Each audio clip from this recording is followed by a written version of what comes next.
Benih Rahasia Sang Pewaris episode 121. Berani sekali kau, Marsha. Nindya melotot ke arah wanita itu. Marsha kemudian segera pergi dan berdiri di samping Shira. Maafkan aku, Shira, pintanya. Nindya lah yang mengancamku dan menyuruhku melakukannya. Aku tidak tahu bahwa dia telah merencanakan untuk menculik putramu dengan orang lain. Shira masih sangat marah ketika dia memikirkan betapa menakutkannya malam itu baginya. Matanya yang dingin hanya melirik Marsha dengan dingin sambil mendesis, "Ajukan surat pengunduran diri atas kemauanmu sendiri." Marsha tertegun pada awalnya, tetapi ia segera menyadari bahwa ini adalah solusi paling pemaaf yang diberikan Shira padanya. Baiklah, aku akan menyerahkan surat pengunduran diriku besok. Mendengar itu, Nindya mengejek, "Kau berpura-pura seperti kau adalah bos wanita Amor padahal bukan. Shira, kau tidak punya hak untuk memecat karyawan sesuka hatimu." Shira mengangkat alisnya sedikit. "Urusanku bukan urusanmu." Kamu, Nindya tercekat, tidak mampu menyelesaikan kalimatnya. Dia benci dengan sikap Shira yang suka memerintah. Marsha memanfaatkan kesempatan itu untuk bergegas pergi. Alih-alih menyimpan dendam karena dipecat, ia justru berterima kasih kepada Shira, calon pemilik perusahaan, karena tidak menuntut pertanggungjawabannya. Begitu Marsha pergi, Nindya menggertakkan giginya dan berkata dengan marah, "Shira, apakah menurutmu kamu punya hak untuk bersikap begitu sombong jika bukan karena Kenzo yang memberimu dukungan?" Shira hanya menatapnya dengan tidak setuju. "Apa yang kau lakukan di sini?" tanyanya, yang ditanggapi Nindya dengan nada mengejek. "Mengapa rencanaku ada hubungannya denganmu?" Shira diliputi perasaan benci yang tidak dapat dijelaskan saat dia menatap wanita di depannya. Di sisi lain, Nindya merasa kesal dengan kenyataan bahwa kesempatannya untuk bertemu Kenzo secara pribadi di kamar telah dirusak oleh Shira. Mengetahui dengan pasti di mana letak titik nyeri Shira, Nindya mulai berjalan ke arahnya, dan ia berhenti ketika jarak mereka sekitar 1 meter. Ia kemudian menatap Shira sambil berkata tanpa malu, "Ada sesuatu yang tidak akan pernah berubah, Shira. Sudah pasti Kenzo dan aku telah berbagi malam yang penuh gairah bersama. Kami berpelukan erat saat kami bertukar ciuman panas. Keringatnya menetes di tubuhku seperti madu hangat.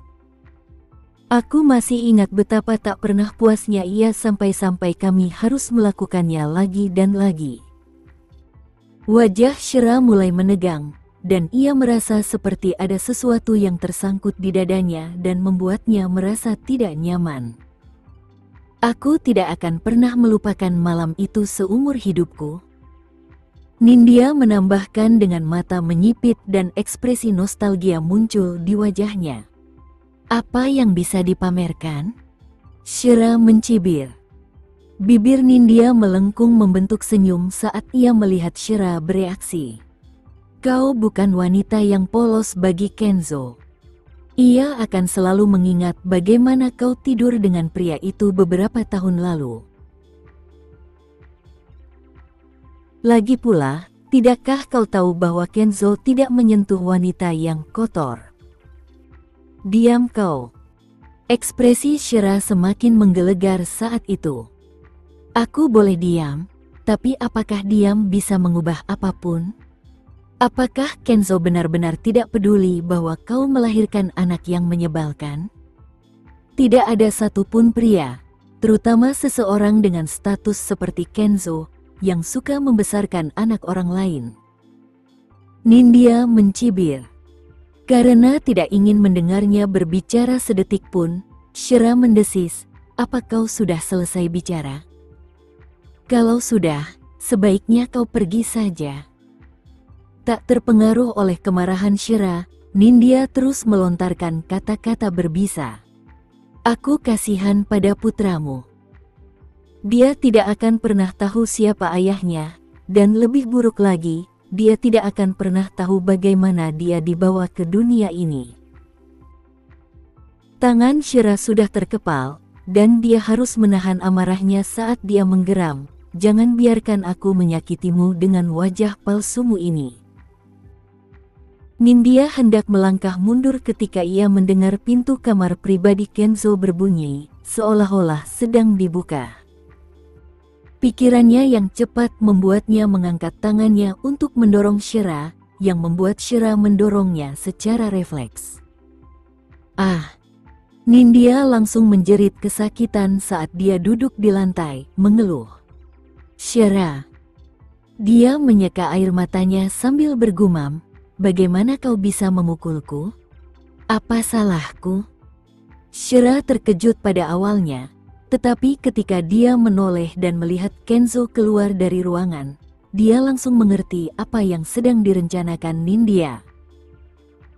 Melihat Nindya menutupi satu sisi wajahnya saat dia tetap duduk di lantai, Shira berjongkok untuk mencapai tinggi badannya, dan dengan suara dingin, dia mengancam, karena kamu menuduhku memukulmu, tidak masuk akal jika aku tidak menamparmu, kan? Sebelum Nindya sempat bereaksi, Shira mengangkat tangannya ke udara dan mengayunkannya ke sisi wajah Nindya yang tidak tertutup. Plak! 5 bekas jari dapat terlihat di wajah Nindya yang ditutupi riasan tebal pada detik berikutnya. Shira, kau, Nindya begitu marah hingga tatapannya membunuh. Dia tidak percaya Shira akan menyentuhnya. Nindya tidak peduli dengan rasa sakit di pipinya saat melihat Kenzo berjalan ke arah mereka. Yang dilakukannya saat berikutnya hanyalah berteriak dengan ekspresi bersalah di wajahnya. Dia mendorong dan memukulku, Kenzo. Kau harus berpihak padaku. Kenzo berjalan mendekat dan berdiri di samping Shira sambil menatap Nindya yang berlinang air mata. Detik berikutnya, ia memegang dan memeriksa tangan Shira sambil menundukkan kepala. Biarkan orang lain melakukan pekerjaan kotor itu jika kamu ingin memukul seseorang lain kali. Itu akan mengotori tanganmu, katanya dengan nada penuh perhatian. Nindya bisa merasakan pisau yang menusuk jantungnya saat mendengar itu. Kenzo tidak hanya tidak mengasihaninya, dia lebih khawatir tangan Shira kotor. Inilah yang benar-benar menghinanya. Shira pun terkejut dengan ucapan Kenzo. Apa yang diucapkan Nindya sebelumnya masih terasa seperti duri dalam luka Shira, tetapi kelembutan pria itu kini lebih nyata daripada apapun. Ayo kita bersihkan tanganmu. Kenzo memegang tangan Shira dan mulai Shira berjalan pergi. Ia tidak melirik Nindya lagi, yang masih tergeletak di lantai. Semua pertunjukan yang Nindya lakukan sia-sia. Setelah Shira dan Kenzo menghilang ke sudut, Nindya segera bangkit, rasa malu di wajahnya semakin jelas terlihat. Dia tahu bahwa hal itu tidak akan menyakiti pria itu sedikit pun bahkan jika dia mati di depannya. Semua yang dilakukannya hanyalah menggali lubang yang lebih dalam untuk membuatnya jatuh. Setelah Shira selesai mencuci tangannya di kamar mandi, dia melihat Kenzo menunggunya segera setelah dia kembali keluar. Shira tertawa kecil dan mendengus. Sungguh penghilang stres. Jangan repot-repot dengannya, Kenzo mengingatkan. Wanita seperti itu tidak pantas mendapatkan waktumu. Shira mengangguk sebagai jawaban. Aku tahu. Ayo pulang.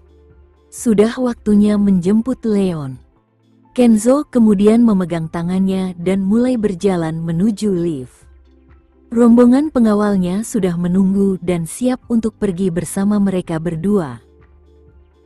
Kini Natal sudah dekat, Pemandangan di luar dihiasi dengan indahnya warna-warna Natal. Begitulah yang terjadi sepanjang perjalanan mereka. Tangan hangat Kenzo menggenggam tangan Shira yang dingin sepanjang perjalanan. Saat mereka kembali ke Wiharja Residence, Leon sudah tertidur karena kelelahan, sedangkan Helena masih terjaga. Ia menenangkan pasangan itu saat mereka masuk. Dia baru saja tertidur. Tidak apa-apa, Nenek. Aku akan menggendongnya ke mobil, Shira tersenyum. Putranya yang mengantuk akan tetap tertidur jika ia mau, bahkan jika ia harus memindahkannya. Biar aku saja. Kenzo melangkah maju dengan cepat dan menggendong Kenzo. Anak laki-laki itu membuka matanya dengan bingung untuk melihat, dan segera menutup matanya lagi ketika wajah yang dikenalnya sedang menggendongnya. Hati-hati di jalan, Helena mengingatkan mereka sebelum mereka berangkat. Shira kemudian berbicara, suaranya sedikit meminta maaf. Silakan beristirahat, Nek. Leon hanya akan mengganggumu jika dia ada di sini. Aku tidak bisa tidur karena aku terlalu gembira. Sungguh malam yang menyenangkan. Setelah mengatakan itu, Helena menatap cucunya yang menggendong anak yang sedang tidur. Leon selalu mengingatkannya tentang saat-saat indah saat ia mengasuh Kenzo kecil. Kita pergi sekarang, Nek. Jangan tidur terlalu malam, kata Kenzo sebelum menggendong Leon keluar rumah bersama Shira.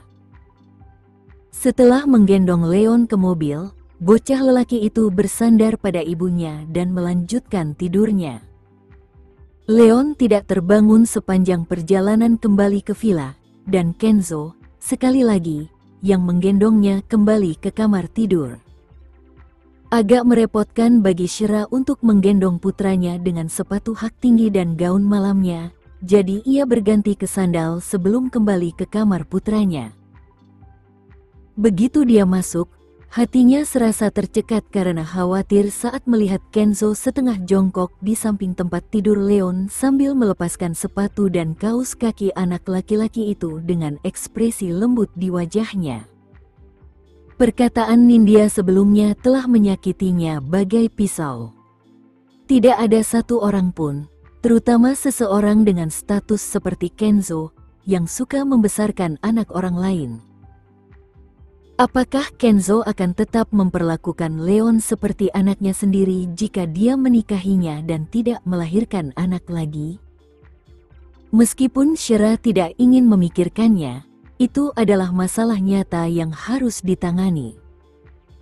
Tepat saat dia mulai merasa tercekik oleh pertanyaan yang tidak terjawab, Kenzo berjalan keluar dari kamar anak laki-laki itu sebelum dia menutup pintu di belakangnya. Dia segera menyadari ekspresi serius di wajah Shira saat dia berdiri di bawah lampu dinding. Jadi dia bertanya, "Mengapa kamu berdiri di sini dan melamun?" "Tidak apa-apa. Ayo tidur lebih awal." Dia mulai berbalik dan pergi setelah mengatakan itu. Tepat saat Kenzo hendak meraihnya, teleponnya berdering, mendorongnya untuk mengangkat telepon setelah melihat sekilas ide penelepon. "Halo. Presiden Wiharja, ada konferensi video daring yang mendesak dan memerlukan partisipasi Anda segera." Suara Firdaus terdengar dari ujung telepon. Kenzo melihat jam yang menunjukkan pukul 11 malam, lalu berkata kepada Shira, "Aku akan pergi ke rapat. Kamu bisa tidur tanpa aku." Dengan tatapan agak patah hati, Shira meliriknya dan bersenandung tanda setuju. Kenzo kemudian pergi ke ruang kerja di lantai 2, sedangkan Shira terbaring di tempat tidur dalam keadaan terjaga. Kepalanya terus-menerus memutar ulang kata-kata menyakitkan yang diucapkan Nindya di wajahnya. Menjadi penderita insomnia sungguh berat dan untuk menghabiskan waktu, Shira melirik ponselnya, lalu tanpa sadar terbangun saat menyadari bahwa dia telah terjaga selama 2 jam. Karena Shira tidak bisa tidur, dia memutuskan untuk turun ke bawah untuk minum segelas susu untuk membantunya tidur.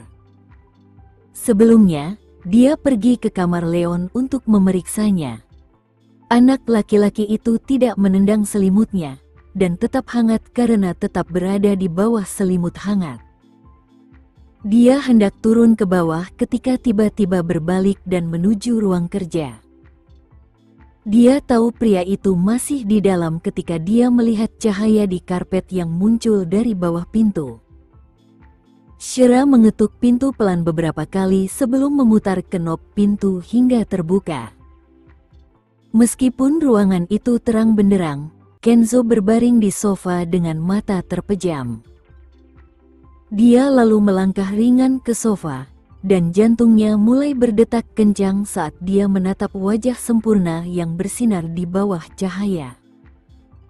Pria itu memiliki tulang alis yang indah, mata yang dalam dan berkaca-kaca, batang hidung yang tinggi, dan sepasang bibir yang sensual. Kenzo adalah seseorang yang semakin terlihat lebih baik seiring berjalannya waktu.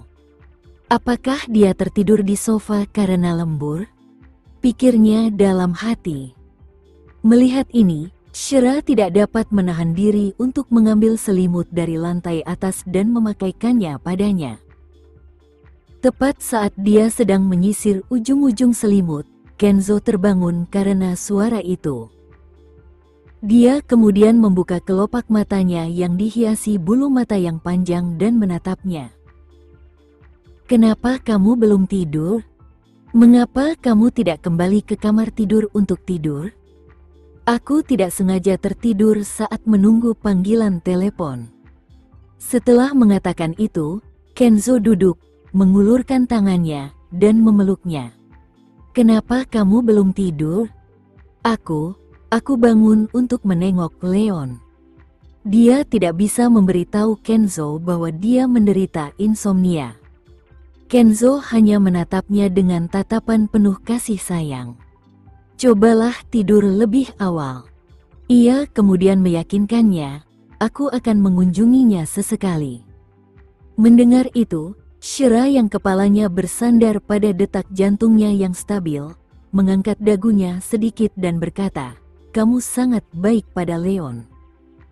Dia benar-benar seperti anakku sendiri, tahu?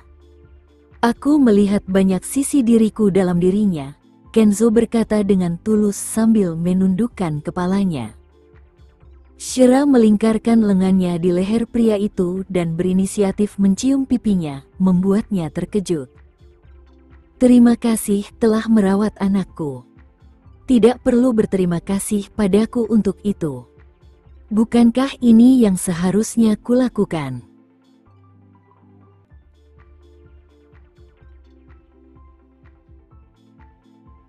Sekian dulu ya video kali ini, kita lanjutkan lagi videonya di lain waktu. Oh iya, bagaimana menurut kalian? Semoga bisa sedikit menghibur kalian semua. Untuk teman-teman yang baru nonton, jangan lupa subscribe ya, hehehe. Dan kalau teman-teman ada yang ingin gabung langganan, bisa langsung gabung saja untuk dapat fitur yang menarik dan sedikit membantu Mimin. Terima kasih banyak sudah menonton, sampai jumpa lagi, bye.